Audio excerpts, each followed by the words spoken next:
So I'm going to talk to you today about my experiences of volunteering on the Poland-Ukraine border. Just so you know a little bit about me, I have been a midwife for a long time, 27 years. I worked as a community midwife and a specialist midwife at Bolton Foundation Trust. I've moved over to safeguarding, but I've also maintained my nursing qualification. So I've been working out there, doing some nursing and midwifery. But what I've decided to do today, in terms of the presentation, is that I feel that the photos speak more than actually seeing words. So there will be some images on here that might move some of you. So I've not done it for shock value. This is the reality. So why did I do this? I went out for the first time in March for 3 weeks. I decided to take unpaid leave from work.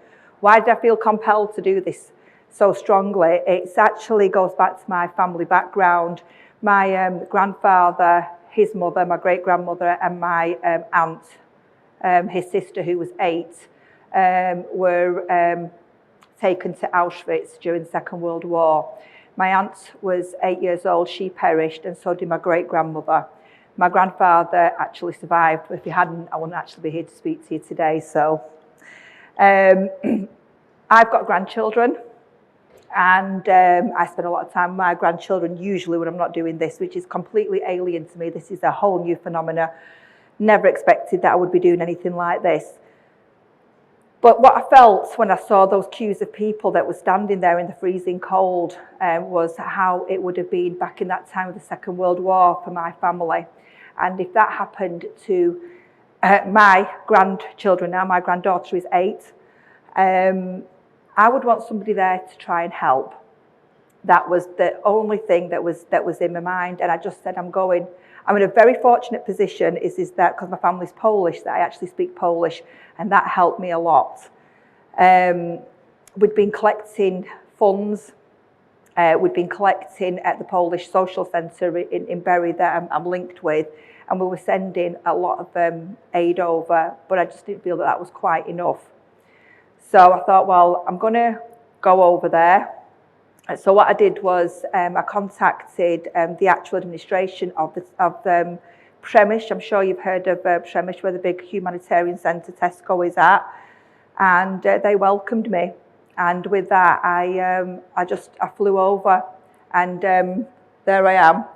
My husband's friend kindly embroidered the nurse on the back of my jacket there. I actually wanted midwife, but I thought nurse midwife, it's all too much. We'll just keep it a little bit generic. So there you go. So I set off, and I was based outside the humanitarian centre in it was like a converted sort of like bus really, and they're people that I will call them displaced people. If I had to use the term refugees, it doesn't quite seem to fit for me about refugees, because they are displaced. They're not there through their own choice. They're fleeing because there's an actual war going on. So I felt it was really important for me to just ask a few questions and just to speak to them. And I think the images that we see on the television of people when they were queuing to come into Poland, actually, it was all those women and children.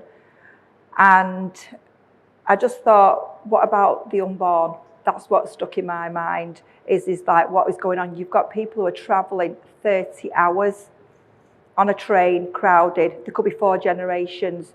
You've got mothers, grandmothers, you've got children. By the time they get off at the other end, they've not given it another thought. They've not even thought about the maternity records. They've not thought about anything like that. So I didn't go out there to, hey, I'm practicing here as a midwife. It was literally just to give that bit of support and just that reassurance. So that's our passes that we were given. The image that you see there is a logo that somebody had actually bought me that picture and said that kind of depicts the work that you're doing. So that's quite a nice image. So there's the Tesco Humanitarian Centre. As I said, I was initially based outside. There was a lot of people coming and going. There's been issues, I'm sure that you've all seen in the news. Things have died down a little bit, I would say now. They're not talking about it. This is very real, it's ongoing. So you've got human trafficking, you've got grooming, as well as everything else. You've got inappropriate relationships with, in some cases, with volunteers and refugees.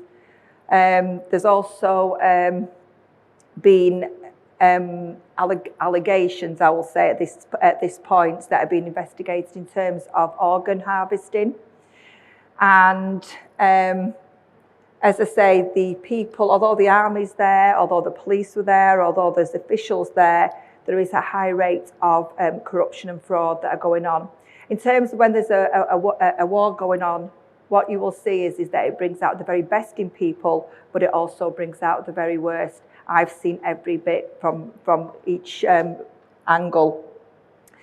So World Central Kitchen are there, who are helping and providing food. When people come, they will register at the centre, so they come in buses. A lot of them have been travelling for a great length of time. They come up with the clothes they stood up in. They've not given it a second thought to pick up the maternity records. They've not given it a thought to bring any of the medications. They've literally left in what they've got. And so when they register, when I first arrived, one of my questions was, do you actually ask if anyone's pregnant? Oh, we don't have any pregnant women. And I went, oh, right, so we're surrounded by all these women and children, but we don't have any pregnant women. I've just sort of seen half a dozen in the last 2 minutes that have passed me by. So what I did was I started to circulate and speak to the volunteers and just started to chat to people. And as I say, I wasn't there to do anything anymore than to give that reassurance. So I would, I'd just do like a routine antenatal. One of the things that you'll see as the presentation goes on is that when they've not thought about the unborn, when they actually listen to that fetal heart, it makes them, the stress just melts away, the shoulders drop. I had tears, I had hugs. I had people who have had extreme trauma, who have been living in bunkers, have been underground, just listening to that constant shelling. And then when they come to the centre and they're greeted and they start to think about what's gone on, then you can actually see it written on the faces, how much trauma that they've gone through. So you can see in that picture there, which is some of the, as they're coming off the buses, you can also see there some of where they're sleeping. They're sleeping in a converted centre where you've got a lot of just camp beds and people are just all put in there together. And that, again, for me, is a lot of safeguarding concerns in relation just to that. But they've not slept for many hours, so for some, literally when the head hits that pillow, they sleep for hours and hours.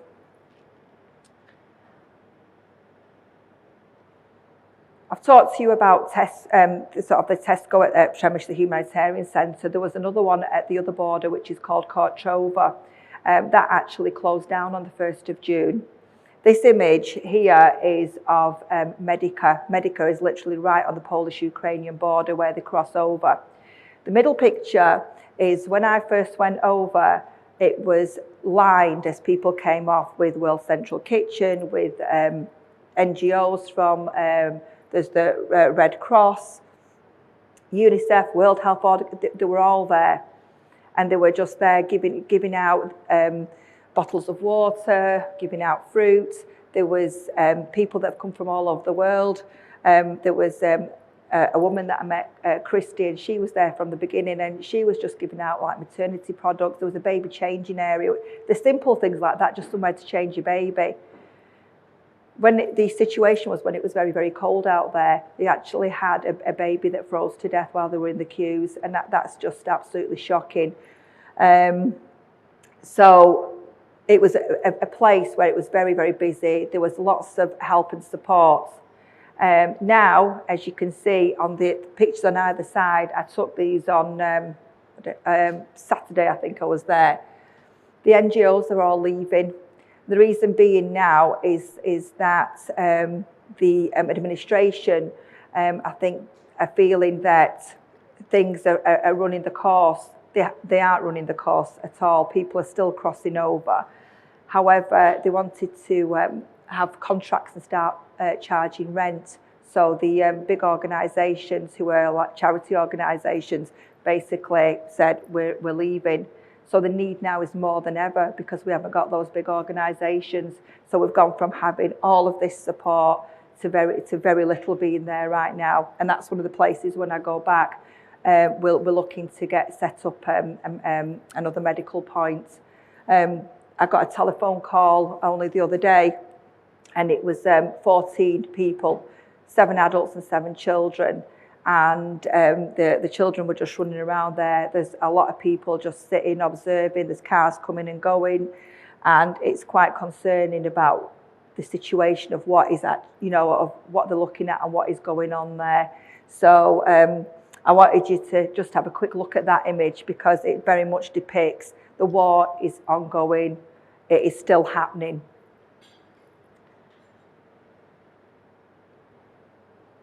So these are some of the pregnant ladies that I've seen. So Vita at the top there with Sasha. She's a 16-year-old. Both the parents died, and she was her auntie had a care of her. They came from Luhansk, which was down in the east, over 1,000 kilometres from where we were up in the west. And they were living in a school where we were going in doing sort of like primary care with an organisation that I was working with, a charity organisation. And when I met her, again, I was asking about her medical records, asking her about had she seen anybody up in the West, had she been linked up with anything. So I just did like a routine antenatal, and also I made sure that she had everything that she needed for the baby because she didn't have anything at all. There was her and another woman that were there at that time. And one of the issues that we came across was that I was leaving the following day, so I sent a volunteer to deliver all of the things for her. And the minute my volunteer handed everything over, within 20 minutes, the director of the school had come and removed everything from her. Luckily, I had an interpreter who she could converse with that had been out with me, and she messaged her and told me, so I sent my volunteer right back, who then moved into the school. There is a lot of corruption, there is a lot of fraud that is going on, and that's the thing that I really struggle with, to be fair.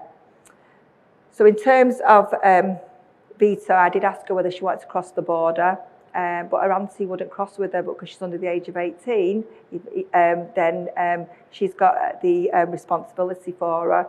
So she couldn't actually choose to go on her own unless her auntie went with her. So she's got no choice.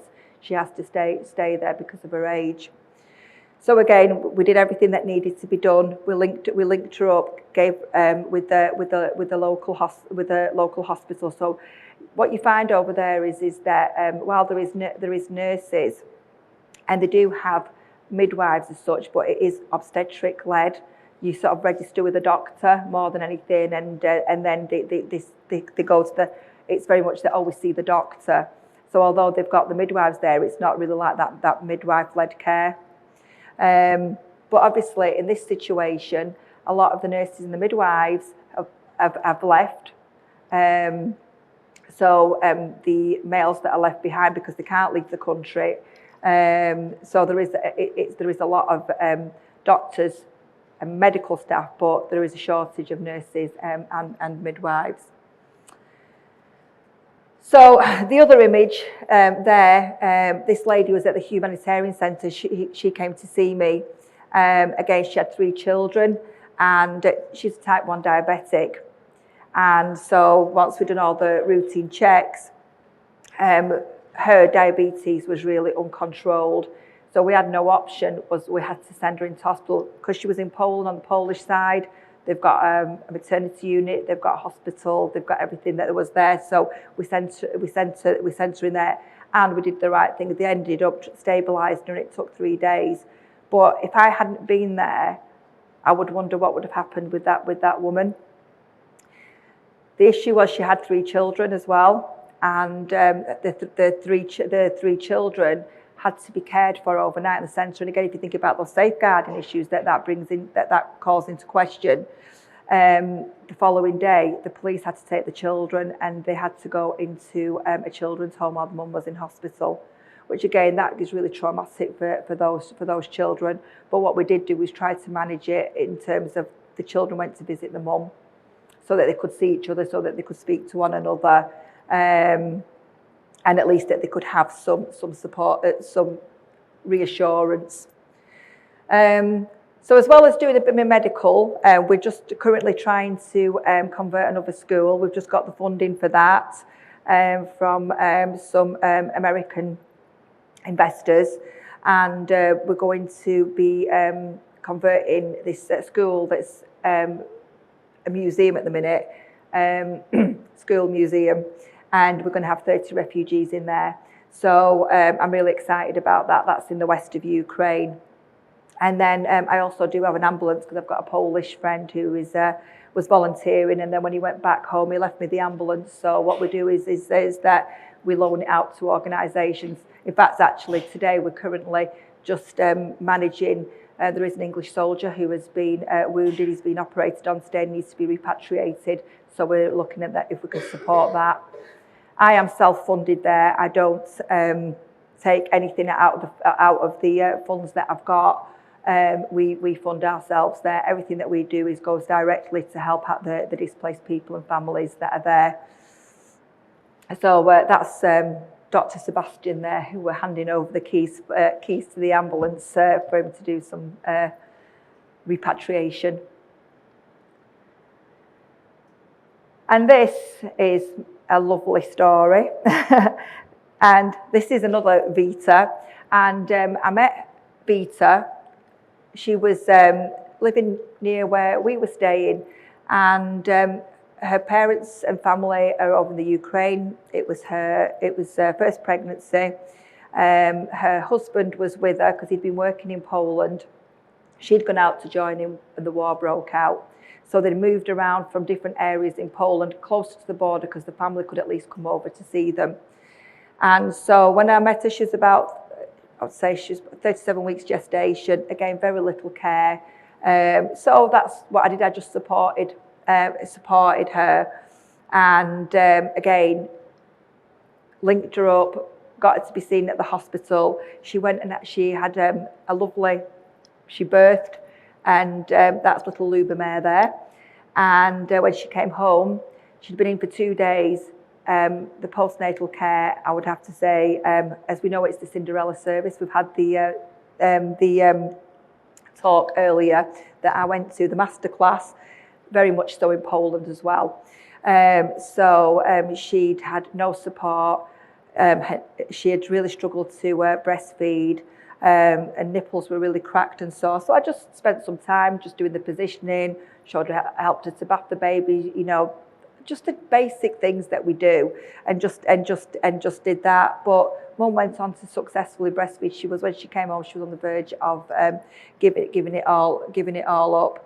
And you haven't got the photos, but actually on Sunday before I came out, we were invited to his christening, and I was literally treated like a guest of honour at this Ukrainian christening. It was lovely, but it was such an honour. But that's what it's all about, the smile on that face and the baby. It's just it was the basics that we did. So there's some more images. That was in the centre. And what I did was I didn't base myself in the centre. What happened is I kind of become a community midwife. So I'd be called to go to the humanitarian centre in Korchova. I'd go to the station where people were coming. The Red Cross were based there. They had my number. And I would also go up to Medica and Tesco. So I literally was just sort of going around all the different places. Just when actually the doctors were asking for me to come. We did have a lovely team that came from Paris, 2 obstetricians, and they were with Action Sans Femme was the organisation. And they set up on the car park, and they had ultrasound scanning, they had a CTG monitoring, they could do, so they had everything. So we linked up really nicely. And what I really liked was they said, you start up the work here, we're going to work with you. you've got the experience, and that was really something quite refreshing to hear, I have to say. But again, when they were there, but organisations come and go, so the lack of continuity is an issue.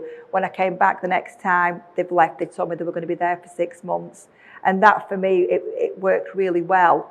We had a really good system going, but again, what we do is that we just regroup and we just see what we can do. So some of the other things that we do, we send aid. So again, I've got we give prams, we give out nappies, vitamins, anything that someone requires. Is that we have a lot of donations. So where I live now, it's a bit like a storage unit, really. So we send those things out. I also travel into the Ukraine, and we go. I was in Kyiv a couple of weeks ago, and I went into Bucha and Irpin. I'll show you some pictures there. But yeah, so we gather all the things and we send those things that are needed. Which, when you're having a baby, those are the things that really matter if you haven't got any equipment and things like that. So it's quite nice for them to have all of that. So that picture was sent to me because I get a lot of things sent to me. So when we've sent aid, where we've sent it to, they send us pictures to say thank you. This is how it's been used.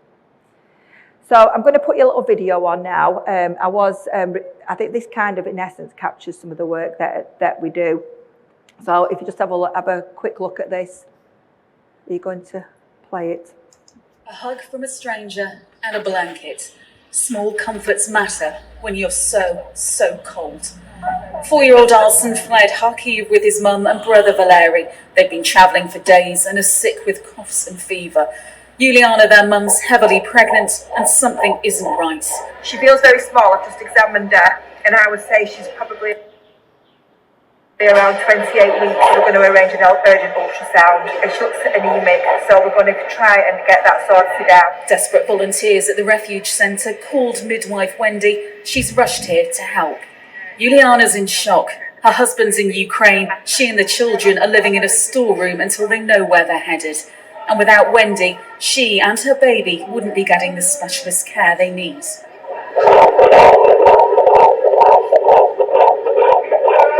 Wendy's husband Simon's just driven 27 hours from Bury, and straight away he's on this mercy mission in a donated ambulance which will stay in Poland.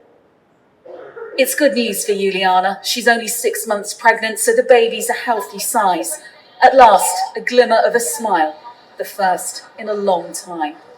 It's just made my day, honestly. Just seeing the children smile on the faces and the relief on mum. This is what it was all about. The memories that I'll have and the photos that I'll have will always stay in my heart and in my mind what I've seen here. In the 3 weeks she's been here, Wendy's seen and heard enough horror to last a lifetime. Her care's brought reassurance as life starts and comfort as it ends. During a perilous trip across the border to Lviv, she met 23-year-old Ivana, too ill to stay and too ill to travel alone. Forced to say goodbye to her love, both know they'll probably never see each other again. Seen her with a partner, Vladislav, who was ready to go to fight to war, to see their sort of tenderness between them, but they both felt that they had a job to do, and hers was to go to Warsaw in the hope to get well, and him to go fight for his country. Ivana's since been transferred to a hospice. Wendy hasn't heard from her in 4 days. It's a bittersweet because we know with it being a hospice what ultimately the outcome will be. However, to know that she's safe and she's going to be comfortable, I just want her to be on her own. Yeah. Just help me to hold this picture. I think the sound of the air raid siren, and when we were transporting Ivana, that did frighten me a bit, but we just carried on. How did you feel when you heard that? So, no. Prepares to leave Poland. Wendy's already planning her return.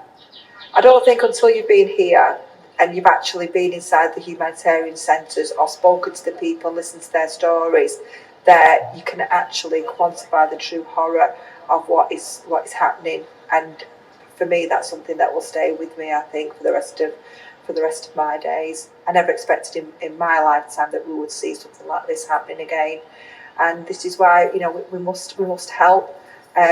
These people haven't chosen this life. You know, they were living their life. It's been snatched away from them. So giving them some comfort at this time of that extreme trauma. And sometimes that can just be a smile or holding someone's hand. It can be, you know, giving somebody a hug. It can sometimes just be the smallest thing that really makes that bit of difference, and somebody will hold forever. And who are you most looking forward to seeing when you get back? I'm looking forward to seeing my grandchildren and my children, of course, but my grandchildren, I've missed them so much. But I know that they are proud of me, and that means a lot. And I hope that when they grow up, that they will be able to maybe, you know, remember like what the grandma and granddad have done, and will shape them into being good people. She may be leaving, but the loving care she's left behind will stay with those she's helped for as long as they live.